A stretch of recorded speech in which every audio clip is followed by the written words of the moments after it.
Fala aí, galera do canal Botafogo Digital, eu sou Carlos Albuquerque e vamos para as notícias aí desse sextou, sextou, aquela época do ano que fica até difícil a gente lembrar qual que é o dia da semana, mas é um sextou, primeiro sextou de 2024, então vamos lá, tá recheado de notícias, fique aí atento, começando pela notícia, tá, que o Botafogo está tentando a contratação de um centroavante, tá, de um atacante para ser ali a sombra, né? O reserva de Tiquinho Soares, tá?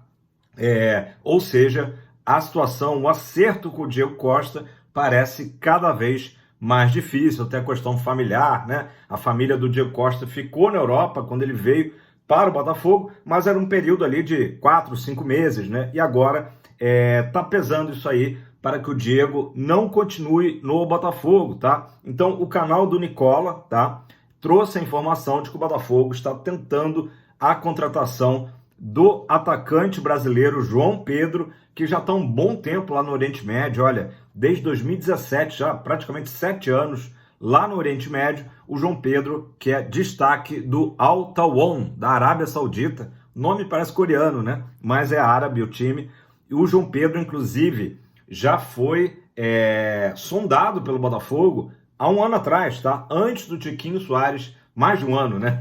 Lembrando aqui, a gente está tentando ainda perceber que a gente está em 2024, né? Outro dia eu falei do ano passado, mas era, na verdade, retrasado. Antes do Tiquinho Soares, vocês lembram, né? No campeonato de 22, se eu não estou enganado, estrear naquele jogo lá do Castelão contra o Fortaleza, o Botafogo chegou a tentar o João Pedro, tá? Na época. E, segundo o canal do Nicola, como eu disse, o Botafogo volta a tentar o jogador, que tem 30 anos, tá? E teve formação de base no Palmeiras, tá?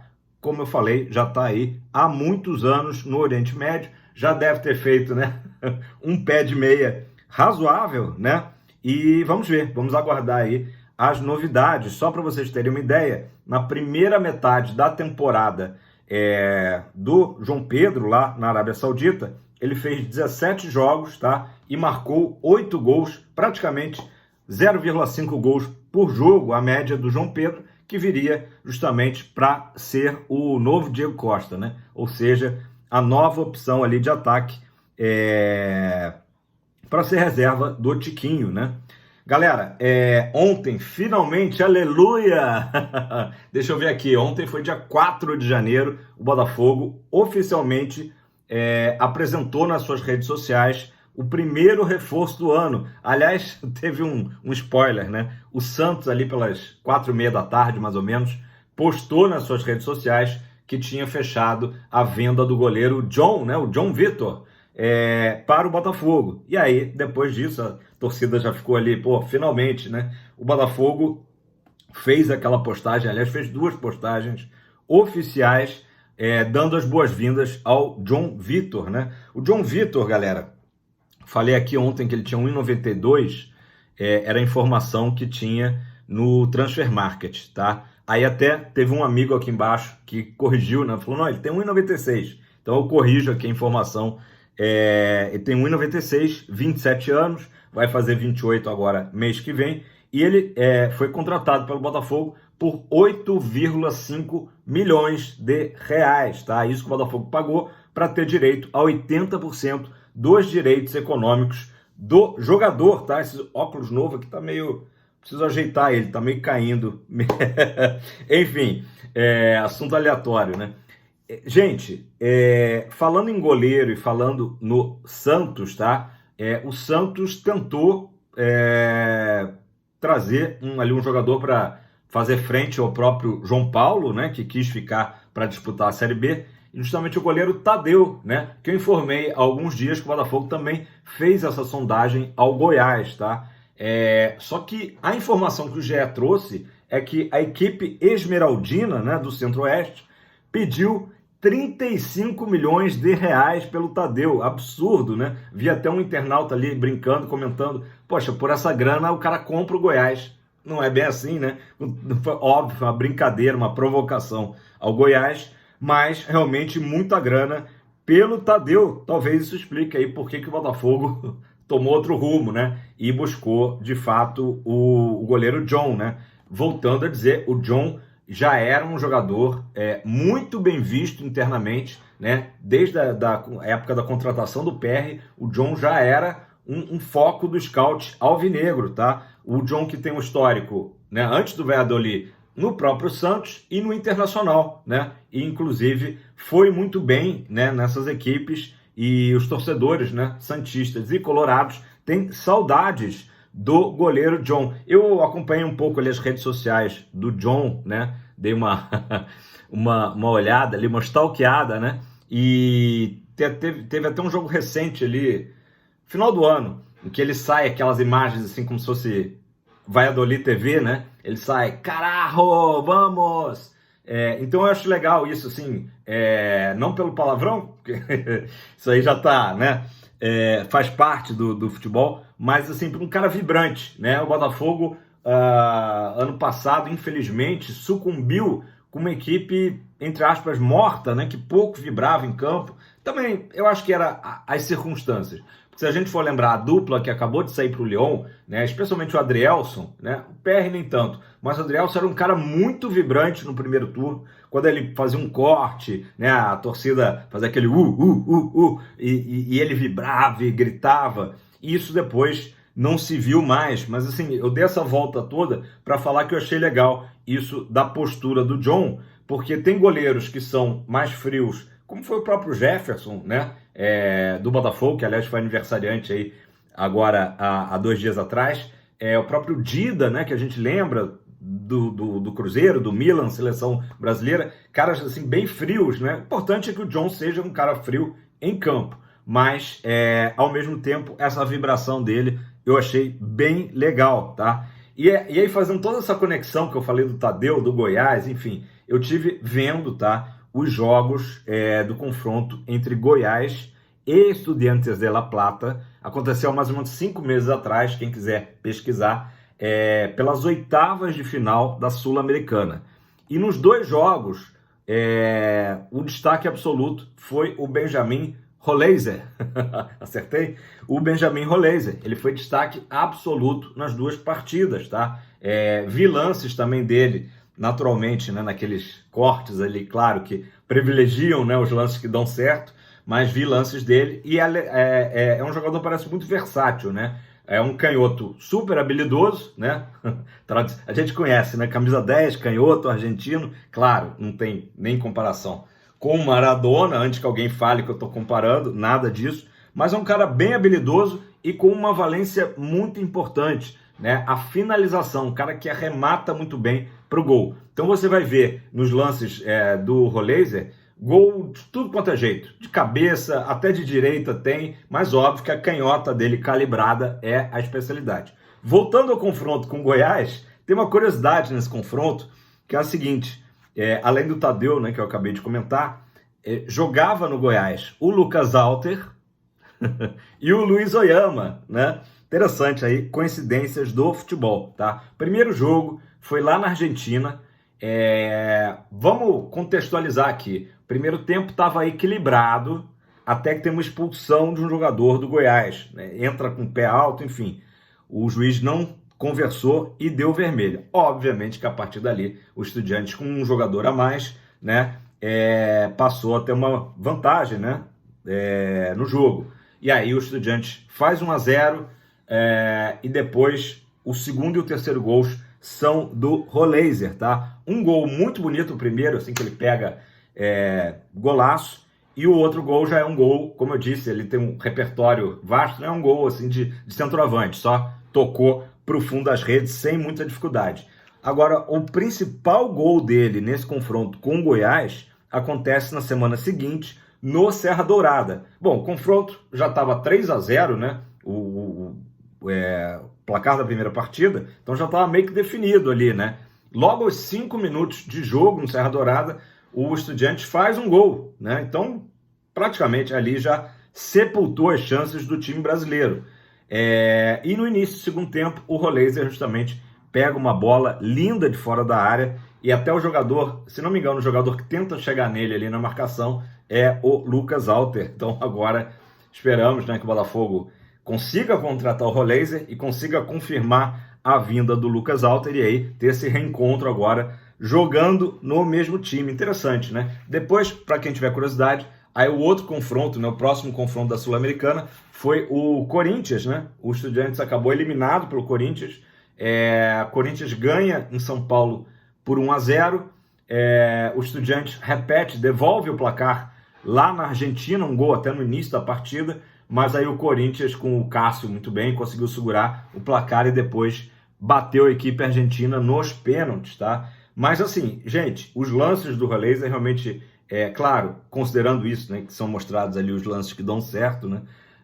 Os cortes ali no vídeo, né, mostra gols, assistências, dribles, mas não à toa o Botafogo está querendo muito o jogador, né? E segundo o Wellington Arruda, tá a informação, a proposta chegou a 10 milhões de dólares, né? Falei para vocês, estava sendo divulgado 8 milhões, um pouco mais de 8 milhões, parece que o Botafogo, segundo o Arruda, chegou a 10. Eu cheguei até a ouvir 12 milhões, mas acho que isso aí já é um certo exagero, né? E segundo o Arruda, o Benfica não formalizou proposta, o que pode certamente nos ajudar. Contei aqui ontem para vocês que o Benfica acabou de trazer um jogador por 11 milhões de euros do Vélez Sarsfield, pagou mais 18 milhões no Marcos Leonardo dos Santos. Então, isso aí tudo pode colaborar para que o destino, né, do Benjamin Rolaser, o Rolaser, como é que a torcida vai chamar, né? Rolê, enfim, mas pode ser que ajude que ele feche com o Botafogo. O Botafogo não quer esperar muito por essa resposta, deu prazo até o final dessa semana para o staff do jogador, né, dizer que sim ou dizer que não. E também a informação que a gente tem é que caso ele não queira vir para o Botafogo já tem engatilhado um plano B. Isso é muito importante, né? É assim que funciona o scout do Botafogo. Eu sei que a galera fica ansiosa, criticando. O Botafogo está muito lento no mercado, mas negociações são assim, são difíceis. Não é de uma hora para outra que o cara fecha. O importante é que o Botafogo está mostrando que tem sim opções. Por exemplo, o Medina, o Botafogo saiu fora, né, do leilão do Riquelme, já tem outro nome sendo trabalhado. Tentou o Gregory, não deu o Gregory, tá tentando outro nome, entendeu? Então, assim, essa é a postura do Botafogo e a gente traz aqui quando algum nome vaza ou é citado, né, uma possibilidade, né? Lembrando, falando em Medina, né, tanto o valor da multa, que era do Medina, ali em torno de 15 milhões de dólares, também é do Benjamin Rolaser, tá? Tô adotando agora a pronúncia. E essa questão da pronúncia é engraçada, né? Porque até a narração da ESPN também, o locutor, que eu não me lembro quem foi, ele vai mudando a pronúncia durante o jogo, né? Sobre o Rolaser. Vamos falar assim. O seguinte, outro detalhe importante. O Botafogo ofereceu um salário bem alto, tá? Bem compatível com Europa. O Botafogo ofereceu bônus por metas alcançadas, né, de desempenho, e o Botafogo oferece plano de carreira para o Rolaser. A gente sabe que o que pesa contra é que o staff do jogador quer ver ele no Benfica. Isso pesa contra. Já quer que ele vá direto à Argentina, Portugal. Mas esse plano de carreira, já falamos aqui várias vezes, certamente é a forma do Botafogo competir com o mercado europeu. Vou falar daqui a pouco mais dessa questão aí de fluxo, né, de jogadores, que é um tema bem interessante, tá? Então, só lembrando, o Botafogo deu um prazo ao jogador. Se o jogador ficar enrolando ou não der uma negativa aí até o final de semana, o Botafogo parte para outra opção, beleza? Mas tomara que dê certo, né? Tô ansioso aí também, como vocês certamente. Galera, para dar uma notícia ali amena, né? No meio dessa confusão toda aí do mercado, o Botafogo divulgou que vai fazer uma pré-temporada de uma semana lá em Itu, né? Cidade de São Paulo, num resort de primeiro mundo, né? Falando em Europa, resort de primeiro mundo, que é o Otto Hotel Resort. Para vocês terem uma ideia, esse hotel, ele serviu de concentração, né? Foi a base da seleção nipônica, da seleção japonesa, na Copa do Mundo de 2014. A gente sabe o quanto que o Japão é certinho com as coisas, é exigente, né? Com qualidade. Então eu vi também imagens desse resort, do Otto Hotel, que fica a 90 quilômetros da capital, né? São Paulo.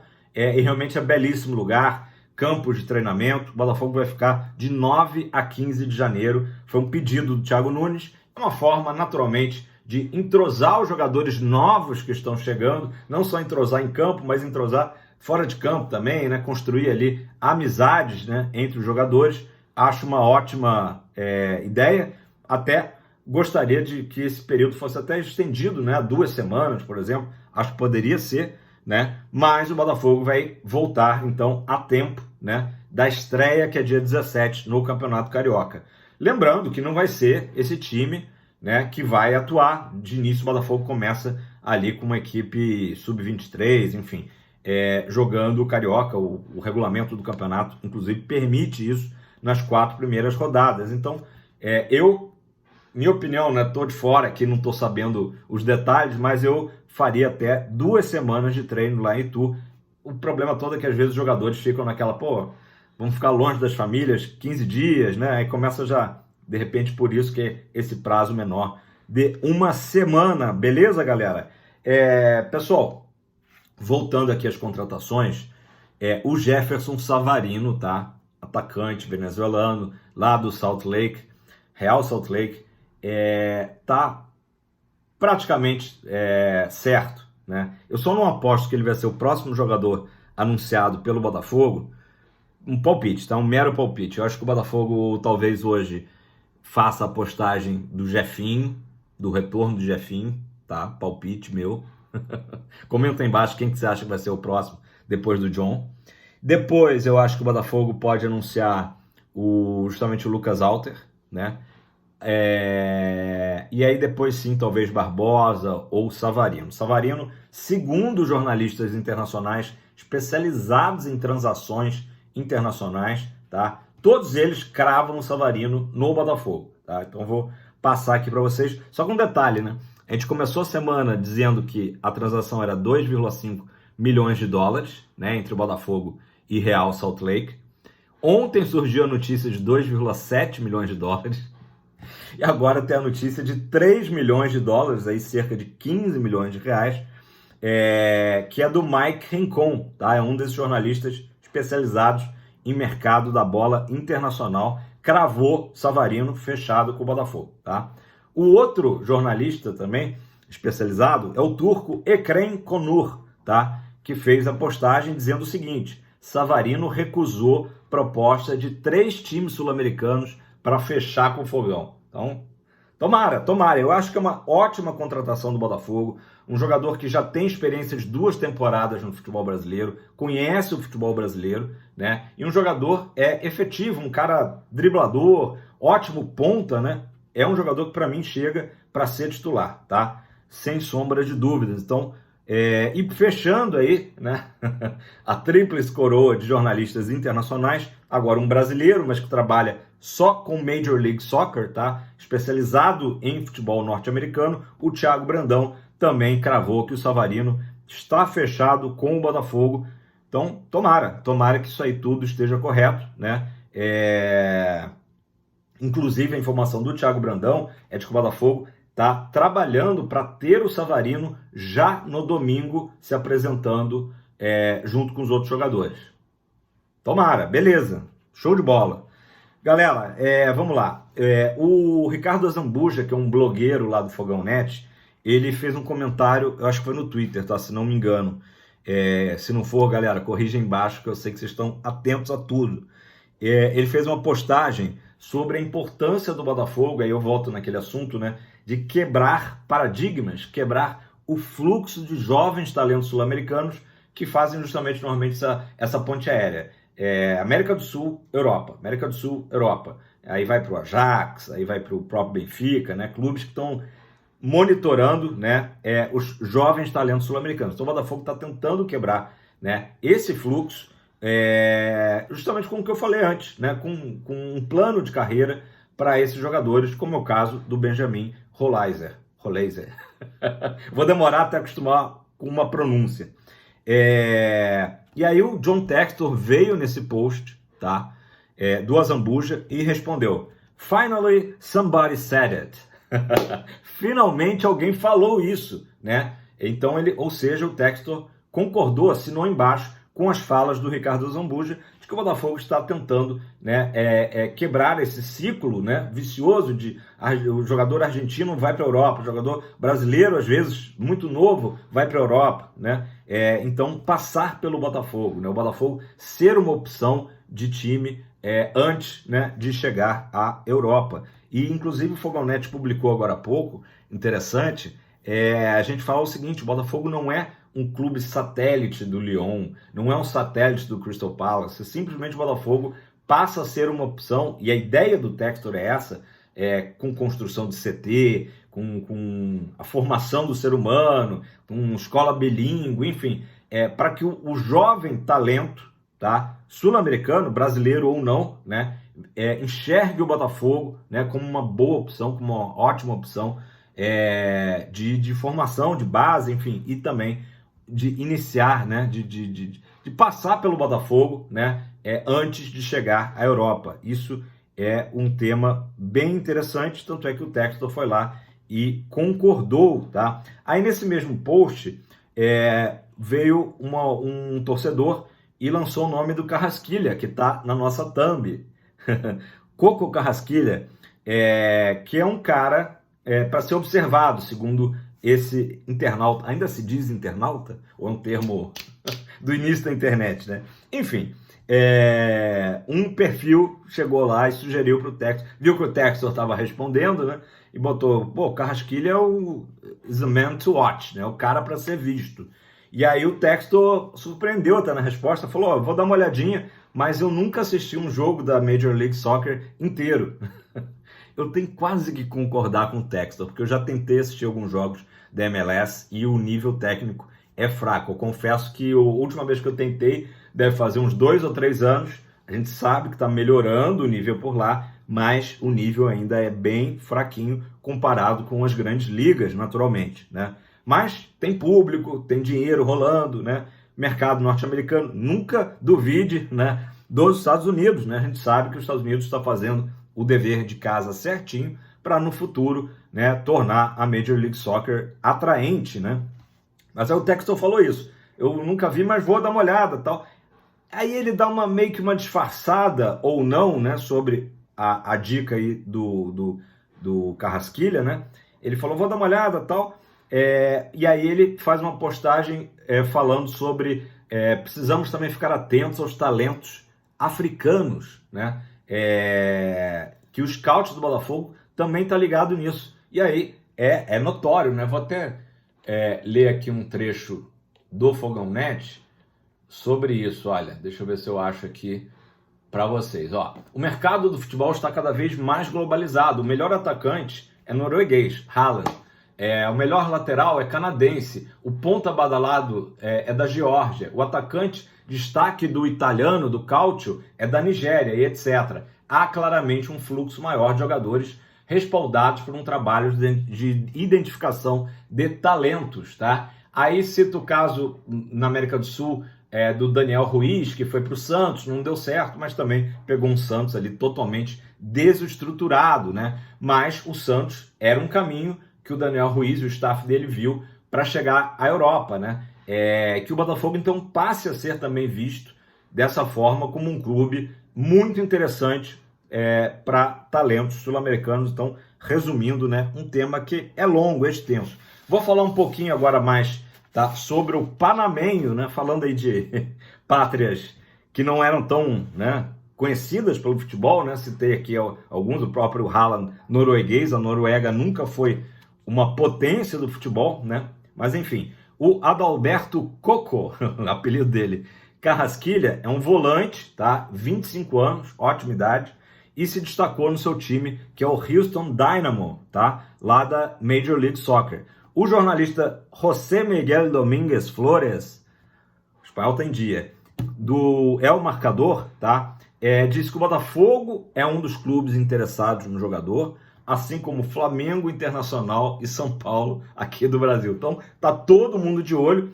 Ou então, o José Miguel é amigo do nosso bravo Carrasquilha e está tentando, né, divulgar o jogador. E de fora, né, do Brasil ainda teria Sevilha da Espanha, Olympique de Marseille da França e fechando o campeão mexicano, o América Mineiro, né, equipe mais popular do México, tá? Vou falar aqui como é que foi a temporada do Coco Carrasquilla, 38 jogos, 4 gols e 8 assistências. E o maior currículo dele lá na Major League Soccer ano passado foi ter ganho o título da US Open Cup em cima do Inter Miami de Lionel Messi. Comenta aí embaixo se você já tinha ouvido falar do jogador, né? O Botafogo, por hora, não confirma nada, diz que não há interesse pelo jogador, tá? Tô indo aqui na onda do José Miguel Domínguez Flores. O cara tem que fazer um curso espanhol para falar o nome do José Miguel. Pessoal, então é isso.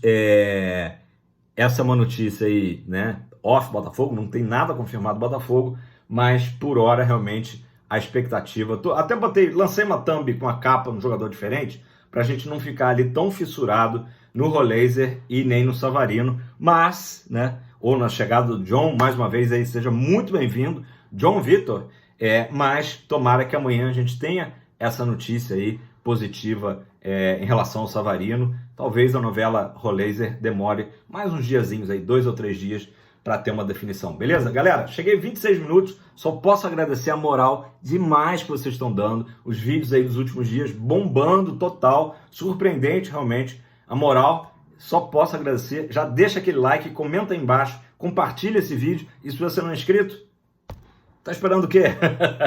Tá aquela moral, gente, valeu, um abraço, até amanhã.